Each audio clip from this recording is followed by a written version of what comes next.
عمر بن الخطاب رضي الله عنه وأمرنا رسول الله صلى الله عليه وسلم يوما أن نتصدق. ورسول صلى الله عليه وسلم وپیر موږ ته امر وکړو چې الله په لار کې مال ولګوئ او دا دغه ورځ یاد دی. فوافق ذلك مالا عندي، نو به کومه ورځ چې دا اعلان وکړو ما سره مال و، نو ما ځان سره دا خبره وکړه چې اليوم اسبق ابا بکر، نن به زه د ابوبکر صدیق رضی الله عنه مخکې کېږم. او دا د مؤمنانو شان دی. لکه اوس ما دې مانځه کې چې کوم ایتونه وویې او الله رب العزت د انبیاو دا خبره کړې ده او د هغوی هغه دعاګانې د هغوی هغه فریادونه چې کوم الله ته کړي دي هغه یې بیان کړي دي. بیا د زکریا علیه السلام فریاد چې هغه الله ته د بچي باره کې ویلو الله وله یحیا ورکو علیه السلام، هغه ایتونو په آخره کې الله وایي انهم کانوا یسارعون فی الخیرات. دا زما داسې بندګانو چې دوی به په نیکیانو کې د یو بل نه مخکې کېدو، مقابلې به یې کولې په نیکیانو کې. او اصل د مقابلو میدان هغه نه د مزدورو میدان دی، نه د کرکټ میدان دی، نه د پهلوانۍ میدان دی، او نه د عیش او عشرت او د ګناهونو میدان دی. اصل چې کوم میدان د مقابلې دی او د څه دپاره چې الله رب العزت د دنیا پیدا کړې ده هغه دا دی چې انسان د بل سره د الله د رضا په حاصلولو کې مقابله وکړي. او الله قرآن کې ځای په ځای دا خبره موږ ته هم کړې ده چې تادي وکئ، یو ځای کې وایي سارعو، بل ځای کې وایي سابقو، مخکې شئ د یو بل نه، تادي وکئ هغه جنت طرف ته چې ډېر پراخه جنت دی د الله بخښنې ته، د یو بل نه مخکې شئ. مقابله دې کې پکار ده.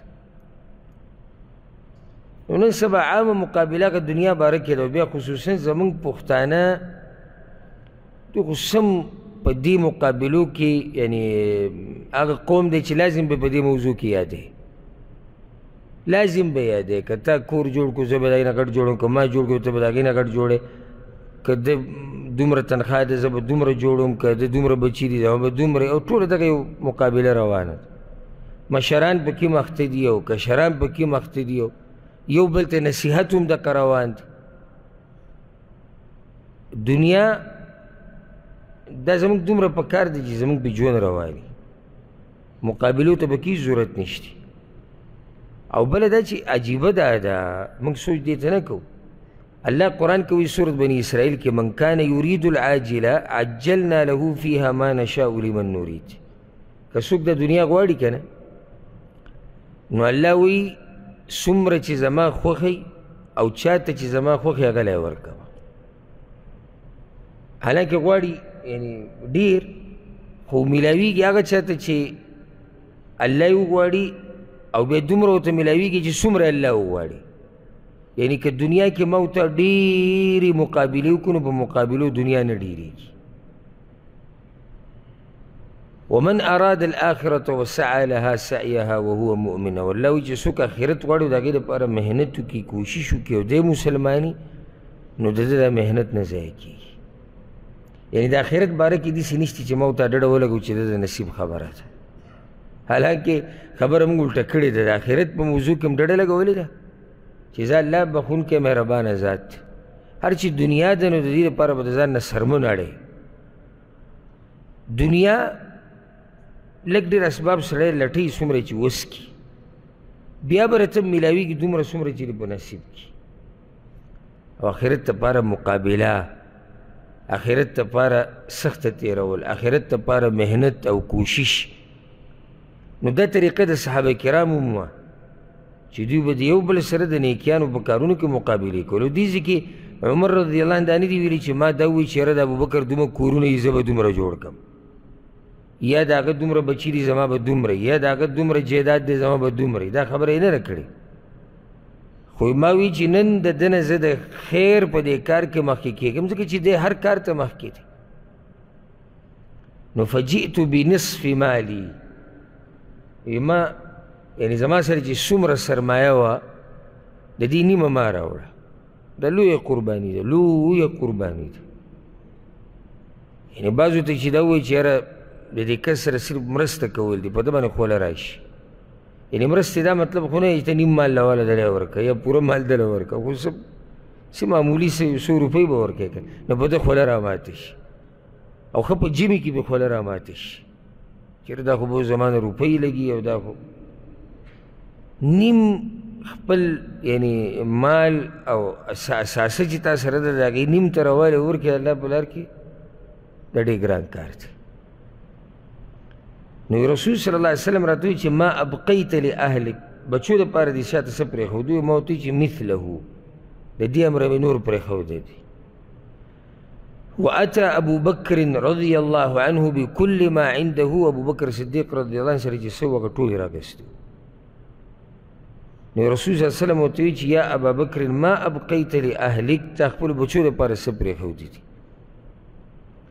ابو بکر صدیق رضی الله عنه ته ابقیت لهم الله ورسوله، هغوی ته ما الله او د الله رسول پرېښی دی. عمر رضی الله عنه وی ما په هغه ټیم دا وایي چې والله لا اسابقک الی شیء ابدا، د نن نه بعد همیشه دپاره به زه چېرته هم تا سره مقابله ونه کړم، ځکه چې د دې سړي نه په دین کې ګټل دا ګران کار دی. اوس دلته دا مسله یاده کوي چې یعنی ابو بکر صدیق رضی الله عنه سره چې څه وغه راوړي وګر که په هغه وخت هغه لږ و. ابو بکر صدیق رضی الله عنه په هغه صحابه کرامو کې دی چې د اسلام په اوله کې د انتهایي مالدار و، انتهایي، او په دې وخت داسې هم راغلی چې سخت د غربت حالات پرې راغلي دي او زار او قربان د داسې حالاتو نه وروسته د مالدارۍ نه چې هغه د الله د دین دپاره راشي، داسې حالات مؤمن باندې راتله دا معمولي مه ګڼئ. سوچ وکړئ چې یو سړي دومره قربانۍ الله دپاره ورکړي، الله به دله څه ورکوي. نو دا هر څه قربان کړي. او دې ځای کې سوال دا نه دی چې ده څومره راوړي دی او عمر څومره راوړي دي، سوال دا دی چې پاتې کړي دي څومره دي. یعنی داسې مثال دی چې دوه کسان د الله په لار کې مال لګوي، یو 50 روپۍ ورکړي دي او بل 100 روپۍ ورکړي دي.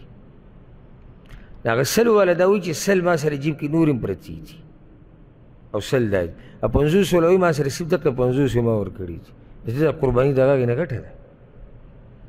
یعنې دې ته مه ګورئ چې د 100 روپۍ ورکړي، د 100 ورکړي او د سره 100 شتي. او ځکه ما تاسو ته هغه حدیث بیان کړی چې روپۍ په لاکو باندې زوروره شو. څنګه هغه چا سره چې لاک دي د الله په لار کې ورکړي وي، د سره یعنې په لکاو نورې پرتې دي.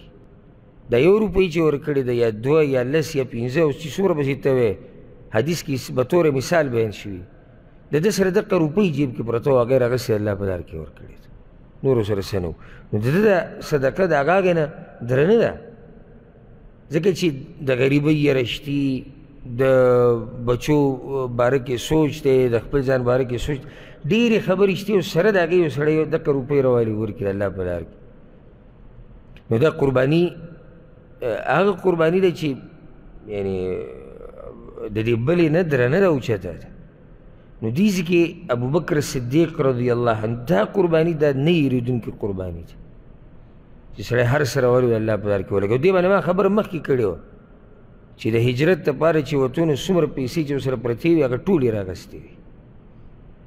وایي ځکه چې دې ته ضرورت راتلی شي په لاره کې، او کور کې هېڅ نه و پرېښودي، هېڅ هم نه و پرېښودي چې بیا پلار راغی او د خپلو نوسو نه یې تپوس وکړو او خپل زوی خو هغه پېژندو چې دا څنګه سړی دی، نو ورته یې ووایي وایي ښکار یې داسې چې هر شی د نه وړي دي.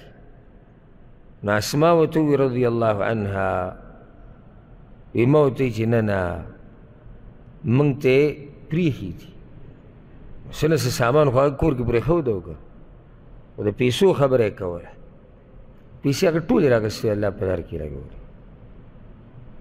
او زه چې کله سوچ وکړم د بعضو خبرو ته داسې ناامیدي خو نه کوم چې امت کې به داسې خلک نه وي به انشاءالله، خو کله سوچ دې ته وکړم زه چې دا صرف په داستانونو او قصو کې دا خبرې پاتې شوي دي، صرف قصه ده او داستان دی بس.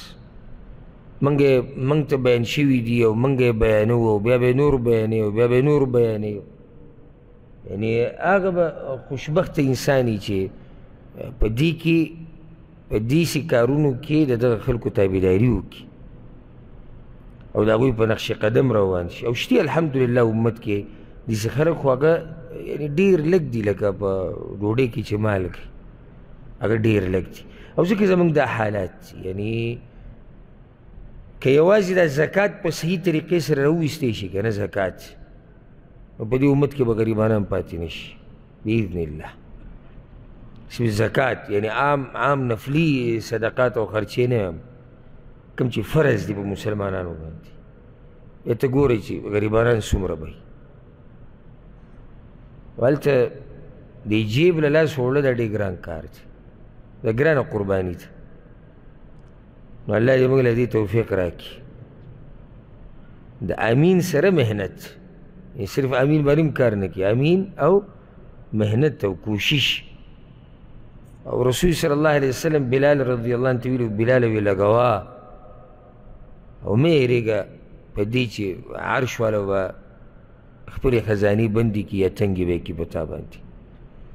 او اسما ته ویلي رضی الله عنها، وی اسما غوټې مه ورکوه کنه الله به غوټې ورکړي. ته څه کار قشان درسره کېږي چې څومره سړی یعنې د الله په لار کې مال لګوي، رب العالمین وله دومره پکې برکت اچوي او دومره وله د هغې په ځای ډېر ورکوي. او ګوره دا کوم سړی چې د الله په لار کې مال نه لګوي، تجربې وکوي، دی همیشه سپېره ګرځي او خواره خوله یې نیولي، همیشه شکایتونه کوي، نن دا وشو، بس دا زه مړ شوم. او دا سبحان الله چې یعنې د دغو سوچ دا دی چې زه دا مال جمع کوم، زه به ورسره ښه شم، دا یې سره ښه خرابېږي. نو الله په لار کې مال لګول د دې لوی برکات دی. او لوی برکت ته دا وګوره چې ابوبکر صدیق رضی الله عنه الله کوم ځای ته ورسو او څومره لوی مقام هغه ته میلاو شو.